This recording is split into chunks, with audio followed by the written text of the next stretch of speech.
O Leviatã é um ente mitológico mencionado na Bíblia, especificamente no Antigo Testamento.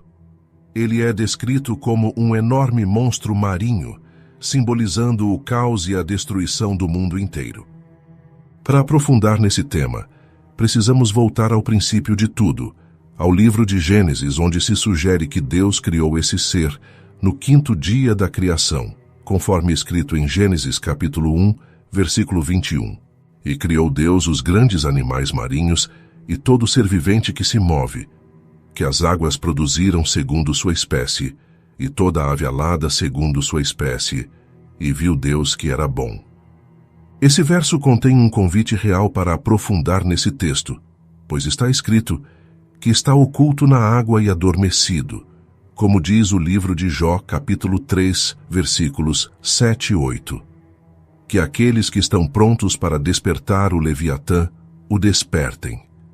Imagina por um momento se ele se movesse, se aparecesse. Está escrito que poderia colocar o mundo em perigo ou, pior, destruí-lo. O Leviatã está relacionado ao futuro, ao fim dos dias, mas também ao princípio. Está escrito que este Leviatã está na água, oculto nela. Isso é importante porque a água tem uma representação simbólica significativa, como diz no livro de Gênesis capítulo 1, versículo 2. A terra estava em caos e desordem, e toda a terra estava coberta de água, e o Espírito de Deus pairava sobre a face das águas. O fato de estar oculto na água também nos fala de algo escondido desde o princípio. Você sabia que a Bíblia nos diz que no início existiam 2 Leviatãs, mas um foi aniquilado? Como isso é possível? O Salmo 74, versículos 13 e 14, diz que quando Deus partiu o mar com sua força, destruiu animais marinhos, e entre eles o Leviatã, esmagando suas cabeças e dando-o como alimento às feras do deserto.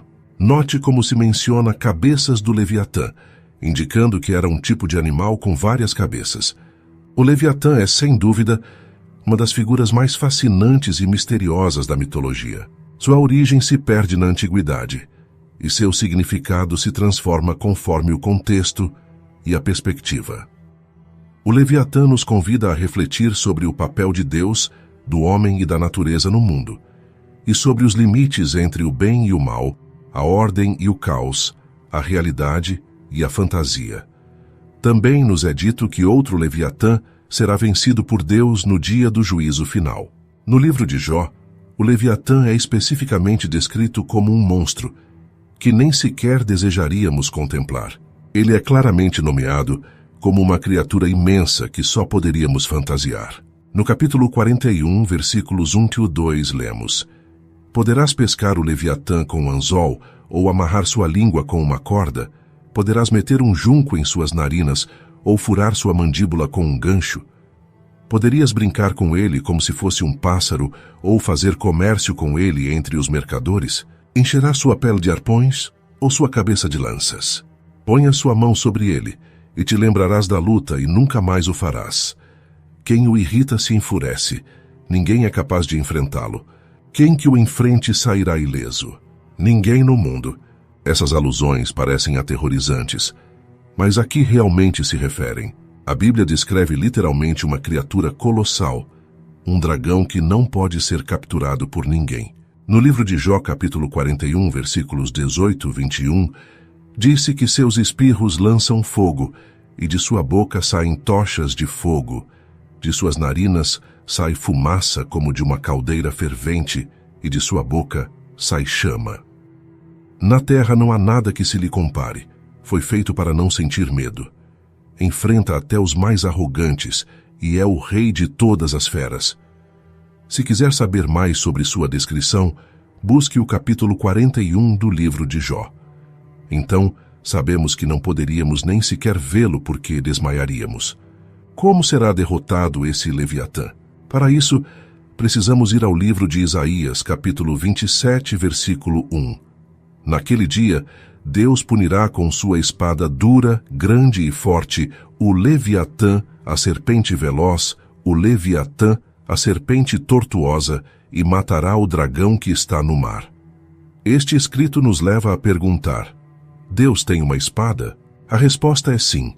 A espada de Deus é sua própria palavra, como está escrito na carta aos Hebreus capítulo 4, versículo 12. Porque a palavra de Deus é viva e eficaz, mais afiada que qualquer espada de 2 gumes, penetra até a divisão da alma e do espírito, das juntas e medulas, e discerne os pensamentos e intenções do coração. Na Epístola aos Efésios, capítulo 6, versículo 17, também nos fala de sua palavra como espada.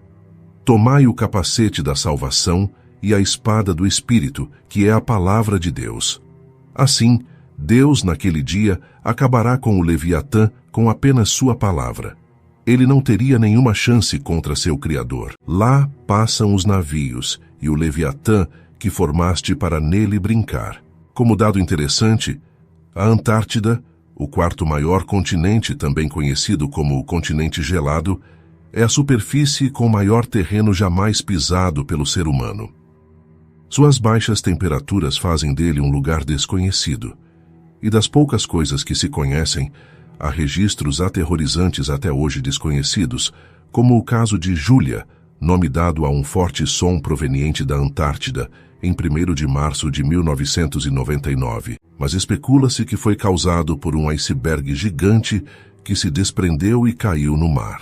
A seguir, deixarei você ouvir esse som estranho. Deixe nos comentários sua opinião. Aconselho usar fones de ouvido.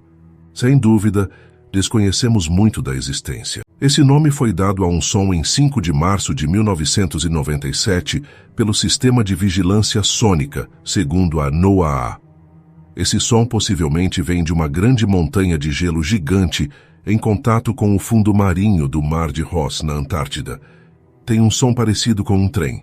Escute você mesmo. Esse som foi muito polêmico, pois originou um misterioso ruído detectado no fundo do Oceano Pacífico, conhecido como bloop. Foi captado por hidrofones subaquáticos e registrado várias vezes, não se assemelhando a nada ouvido antes, segundo a NOAA. Não só era um som forte, mas tinha uma característica única, que ficou conhecida como bloop.